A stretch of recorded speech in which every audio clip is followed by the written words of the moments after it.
अगले दिन रति ऑफिस में बैठी, अपना काम करते हुए बस यही सोच रही थी कि डॉक्यूमेंट्स तो उसने मंगवा लिए हैं, पर उन पर उसका नाम रति लिखा है और ऑफिस में उसने सबको अपना नाम काजल बताया हुआ है। अब वो अजय को अपने डॉक्यूमेंट्स कैसे देगी? तभी उसकी नज़र सामने से आ रहे अजय पर पड़ी। उसे आते देख रति को वो सब याद आने लगा जो उसने बीती शाम किया था। वो तुरंत उठकर खड़ी हुई और अजय को देखकर बोली, good morning sir. Good morning. Account की फाइल लेकर मेरे कैबिन में आइए राइट नाउ, अजय ने बिना उसकी ओर देखे कहा और अपने कैबिन में चला गया। रति परेशान होकर अपनी चेयर पर बैठ गई और मन ही मन बोली, हे महादेव, कहीं सर मेरी कल की बदतमीजी के लिए मुझे नौकरी से ना निकाल दे। अगर उन्होंने मुझे नौकरी से निकाल दिया तो इस शहर में रहना मेरे लिए बहुत मुश्किल हो जाएगा। मैं यूं काका पर बोझ बनकर तो नहीं जी सकती, और फिर मुझ पर एक बहुत बड़ी जिम्मेदारी भी तो है, अपने बच्चे को सही सलामत इस दुनिया में लाने की जिम्मेदारी। मुझे अजय सर से अभी माफ़ी मांगनी होगी और अपनी नौकरी बचानी होगी। रति ने तुरंत नोटपैड उठाया और उस पर सॉरी का नोट लिखकर अजय के कैबिन के दरवाजे पर पहुंची। बहुत मुश्किल से उसने हिम्मत जुटाकर दरवाजे पर नॉक किया और बोली, मे आई कम इन सर? यस कम इन। अंदर से अजय की आवाज़ सुनकर रति अंदर आई। अजय ने बिना उसकी ओर देखे अपना हाथ बढ़ाकर कहा, फाइल। रति ने फाइल की जगह अपना नोटपैड आगे बढ़ा दिया। अजय ने नोटपैड लिया और उसे फाइल समझकर देखने लगा, पर नोटपैड पर सॉरी लिखा देखकर वो थोड़ा हैरान हुआ। उसने रति की ओर देखा और उससे कुछ कहने जा ही रहा था कि तभी रति बोल पड़ी, ये सॉरी मेरी कल शाम वाली हरकत के लिए है सर। अजय बिना कुछ कहे उसे देखने लगा। रति फिर से बोली, वो कल शाम मैं थोड़ी परेशान थी, इसलिए मुझसे वो गलती हो गई। आई एम सॉरी, माफ़ कर दीजिए, आगे से ऐसा नहीं होगा। परेशान तो मुझे आप हमेशा ही लगती है काजल। अजय के इतना कहते ही रति ने तुरंत नजरें उठाकर उसकी ओर देखा तो अजय उठकर खड़ा हुआ और उसके पास आकर बोला, मेरी बात का गलत मतलब मत निकालिएगा काजल। मैंने ऐसा सिर्फ इसलिए कहा क्योंकि जब भी मैं आपको देखता हूँ तो मुझे ऐसा लगता है जैसे आपकी नज़रें हर वक्त अपने आसपास किसी को ढूंढ रही हो। क्या आपका कोई खो गया है? अजय के इस सवाल को सुनकर रति को एक बार फिर अपनी आंखों के सामने अपना बीता हुआ कल नजर आने लगा और वो अजय के सवाल का कोई जवाब नहीं दे पाई। अजय ने उसे फिर से कहीं खोया हुआ देखा तो पूछा, काजल आपने मेरे सवाल का जवाब नहीं दिया। काजल ने इस बार भी कोई जवाब नहीं दिया। अजय ने फिर से उसे पुकारा पर इस बार भी उसने कुछ नहीं कहा। तो अजय ने आगे बढ़कर उसकी आंखों के सामने चुटकी बजा दी। रति ने चौंककर उसकी ओर देखा तो अजय ने पूछा, आपने मेरे सवाल का जवाब नहीं दिया काजल। अगर आप किसी परेशानी में हैं तो मुझे बता सकती है। हो सकता है कि मैं आपकी कोई मदद कर सकूं। मुझे आपकी मदद की कोई ज़रूरत नहीं है सर, पर आज आपने जो कुछ भी मुझसे कहा है उसे मैं हमेशा याद रखूंगी। Thank you. रति के इतना कहते ही अजय के चेहरे पर मुस्कुराहट आ गई। वो फिर से आकर अपनी चेयर पर बैठा और फाइल देखकर बोला, काजल जिस ऑफिस में आप काम करती है, या फिर मैं ये कहूँ कि जो काम इस ऑफिस में किया जाता है वो मेरा खानदानी बिजनेस है जिसे मैं आगे बढ़ा रहा हूँ। पर मैं एक इंजीनियर भी हूँ और इसके अलावा एक कंस्ट्रक्शन कंपनी भी है मेरी।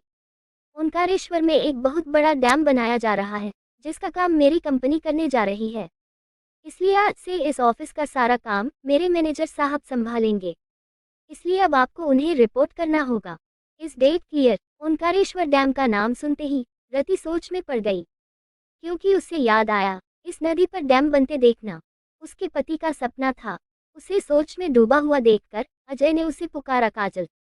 पर रति ने कोई जवाब नहीं दिया क्योंकि वो अभी भी शिव की यादों में खोई हुई थी। तभी अजय ऊंची आवाज में बोला, काजल। जी सर। रति चौंक कर बोली। अजय अकाउंट की फाइल उसे देते हुए बोला, इसे मिस्टर वर्मा को दे दीजिए और जाकर फैक्ट्री का स्टॉक चेक कीजिए और मुझे 1 बजे के पहले रिपोर्ट करिए क्योंकि 1 बजे मुझे एक मीटिंग के लिए जाना है। जाइए। रति ने सिर हिलाया और चली गई। उसके जाते ही अजय फिर से अपना काम करने लगा। इधर हॉस्पिटल में शिव फिर से होश में आ गया। आंखें खुलते ही उसने फिर से उठने की कोशिश की तो एक नर्स ने तुरंत आकर उसे पकड़ लिया और बोली, लेटे रहिए, अभी थोड़ी देर पहले ही डॉक्टर ने आपको इंजेक्शन लगाया है। नर्स, मुझे अपने घर फ़ोन करना है, अपने परिवार को बताना है मुझे कि मैं जिंदा हूँ, प्लीज़। शिव बोला। नर्स 2 पल के लिए सोच में पड़ गई। पर फिर मुस्कुराते हुए बोली, ठीक है, मैं आपके लिए व्हीलचेयर लेकर आती हूँ। शिव के चेहरे पर हल्की सी मुस्कुराहट आ गई। नस भी मुस्कुराते हुए व्हीलचेयर लेने चली गई। शिव मन ही मन बोला, पता नहीं मेरे बिना रति उस घर में कैसे रह रही होगी। दादी, टीना और ओम के अलावा घर में कोई उसे पसंद नहीं करता। मेरी मौत की खबर सुनकर ये तीनों तो खुद को ही नहीं संभाल पा रहे होंगे, तो उसे कैसे संभालेंगे। पहले ही पायल चाची बात बात पर उसे मनहूस कहती रहती थी, और अब तो उन्हें मौका भी मिल गया। मेरे साथ हुए इतने बड़े हादसे का इल्ज़ाम उन्होंने उस पर ही लगाया होगा। और माँ, पता नहीं उनकी तबीयत ठीक होगी या नहीं। मुझे घरवालों को अभी बताना होगा कि मैं जिंदा हूँ। शिव दरवाजे की ओर देखते हुए बड़ी ही बेचैनी से नस के आने का इंतजार करने लगा। तभी नस व्हील चेयर लेकर आई। उसे देखते ही शिव ने बेड से उठने की कोशिश की, तो नस ने आगे आकर उसे सहारा दिया और उसे व्हील चेयर पर बैठाकर फोन के पास ले जाने लगी। शिव की धड़कनें ये सोचकर तेज हो रही थी कि आज वो अपनी रति से बात करने वाला है। नस जैसे ही उसे टेलीफोन के पास लाए, तो शिव के चेहरे पर मुस्कुराहट आ गई। ये लीजिए, आराम से अपने घर वालों से बात कर लीजिए, तभी नस बोली। शिव ने तुरंत रिसीवर उठाया और अपने घर का नंबर डायल करने लगा। रिंग जा रही थी और शिव बड़ी बेचैनी से किसी के फोन उठाने का इंतजार कर रहा था। तभी उसके घर के नौकर यानी घनश्याम काका ने आकर फोन उठाया और बोले, हेलो। शिव कुछ कह पाता उसके पहले ही वहां कुछ लोग चीखते हुए स्ट्रेचर पर एक मरीज को लेकर आ गए। घनश्याम की आवाज सुनकर शिव के चेहरे पर जैसे चमक सी आ गई। वो तुरंत बोला, काका, काका मैं शिव बोल रहा हूँ। काका मैं जिंदा हूँ। कौन बोल रहा है? हेलो, आवाज ठीक से सुनाई नहीं दे रही है, दूसरी ओर से घनश्याम बोले। शिव जोर से चीखते हुए बोला, काका मैं शिव बोल रहा हूँ, मैं जिंदा हूँ। रति से बात करवाइए मेरी। हेलो काका, सुन रहे हैं ना आप? रति से बात करवाइए मेरी। शिव के इतना कहते ही शोर कम हो गया और घनश्याम को रति का नाम सुनाई दिया। वो उदास होकर बोले, किस रति से बात करवाऊं आपकी साहब? बहुरानी तो शिव बिटवा के साथ ही इस दुनिया से चली गई, उसी नदी में समा गई जहां शिव बिटवा हमें छोड़कर गए थे। घनश्याम के इतना कहते ही शिव अपनी पलकें झपकाना भी भूल गया और फोन का रिसीवर उसके हाथों से छूट गया। दूसरी ओर से जब कोई आवाज नहीं आई, तो घनश्याम ने हेलो हेलो कहकर रिसीवर नीचे रख दिया और फिर से अपना काम करने लगा। पर शिव ना कुछ बोल पाया और ना ही समझ पाया। तभी नस वहां आ गई। आपकी बात हो गई ना अपने परिवार से, तो अब चलिए, चलकर आराम करिए। इतना कहकर नस उसे ले जाने लगी, पर शिव के कानों में अभी भी घनश्याम के शब्द गूंज रहे थे। नस उसे सहारा देकर फिर से पलंग पर लेटाने लगी, पर तभी शिव ने अपनी बाह उससे छुड़ाई और खुद ही बेड पर बैठ गया। नर्स ने उसकी नब्ज चेक की और फिर उसकी बाह पर एक इंजेक्शन लगाकर वहां से चली गई।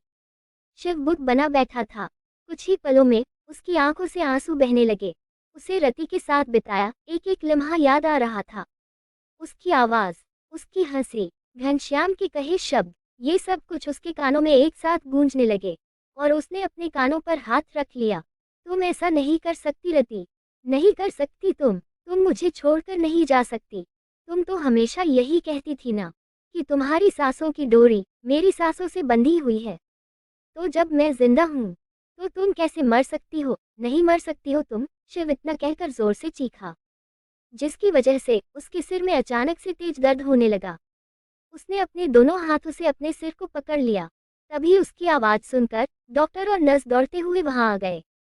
डॉक्टर शिव को बिस्तर पर लेटाते हुए बोले, लेट जाए, आपकी हालत ठीक नहीं है। ज्यादा सोचना और चिंता करना आपकी सेहत और बिगाड़ सकता है। आप थोड़ी देर सो जाइए और अपने दिमाग और शरीर को आराम दीजिए ताकि आप जल्दी ठीक हो सके। इंजेक्शन की वजह से शिव को धीरे धीरे नींद आ गई। दूसरी ओर अजय एक होटल में मीटिंग के लिए पहुंचा, जहां शक्ति पहले से ही उसका इंतजार कर रहा था। अजय उसकी ओर अपना हाथ बढ़ाकर बोला, आई एम रियली सॉरी।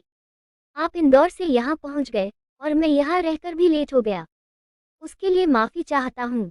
शक्ति ने उसके हाथ की ओर देखा और फिर उसे घूरते हुए बोला, मिस्टर अजय, अगर आपको मेरे साथ काम करना है तो आइंदा मुझे इंतजार मत करवाइएगा। मुझे वेट करवाने वाले लोग बिल्कुल पसंद नहीं है। मैं अपने लेट आने के लिए एक बार फिर आपसे माफी मांगता हूँ।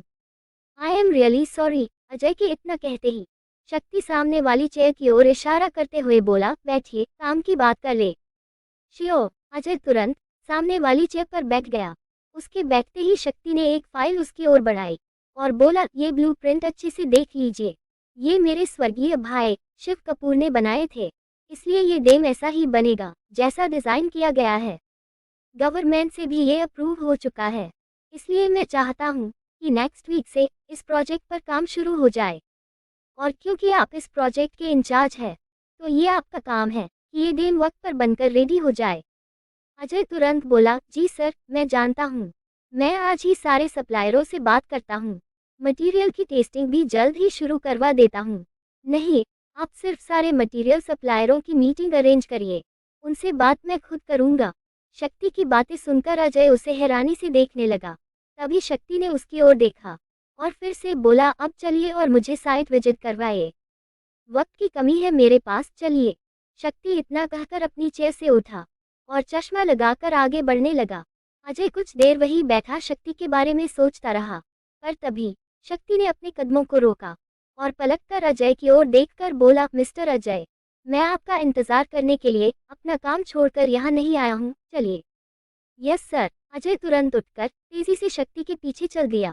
दोनों शक्ति की कार में बैठे तो शक्ति ड्राइव करने लगा। अजय उसकी बगल में बैठा फाइल देख रहा था, पर ब्लूप्रिंट्स पर शिव का नाम देखकर वो अपसेट होकर बोला, शिव सर से मिलने की मेरी बड़ी ख्वाहिश थी, पर किस्मत ने मिलने का मौका नहीं दिया। 3 महीने पहले उनकी मौत की खबर अखबार में पड़ी तो बहुत दुख हुआ।